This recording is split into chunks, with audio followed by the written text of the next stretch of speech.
always go to the stronger or faster man, but sooner or later, the one who wins is the one who thinks he can.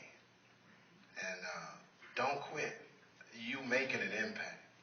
And sometimes we have an idea on what kind of impact we want to make, and it's tied to numbers, and numbers are tied to funding. So if we don't hit those numbers, we think we're not making an impact that we're supposed to have. But you never can quantify what would have happened if you weren't here. That's the X factor in everything that you're doing. You don't know what would have happened, and you don't understand the ripple effect.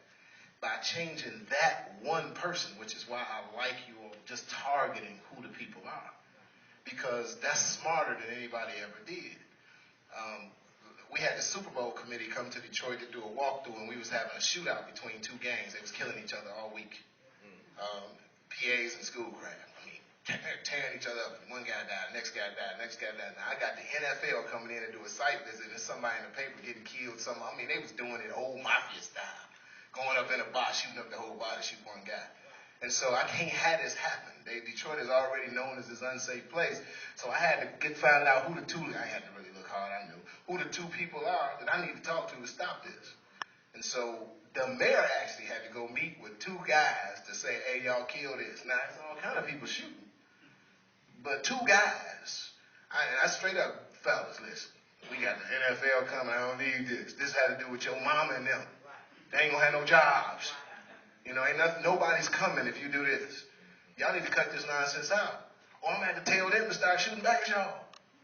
Because we can't have y'all just shooting people. We had a real meeting, two guys, not 20, that was shooting, and nobody, there was no shooting for a long time. It's the same thing you doing. By targeting who you targeting. And they say you turned around 5 people. But it's those 5 people that would have 30 guys getting killed if you didn't turn around those 5. And so when you go present to council, it's hard to quantify that.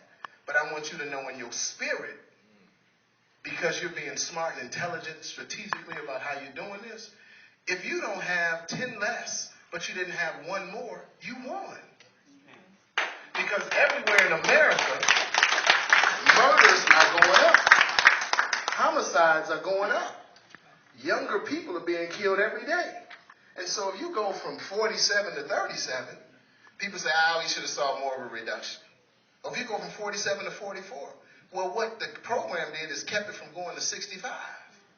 But how do you quantify that? So in answering your question, don't quit based on the political answers and not in your mind getting the impact that you want to see. Because one of these brothers that went to FAMU this last time, 10 years from now, when they raising their kids and doing their thing and going back, how do you quantify that? Because that same bruh could have been dead, but now he's impacting a whole class full of kids and he's doing his thing. So don't quit.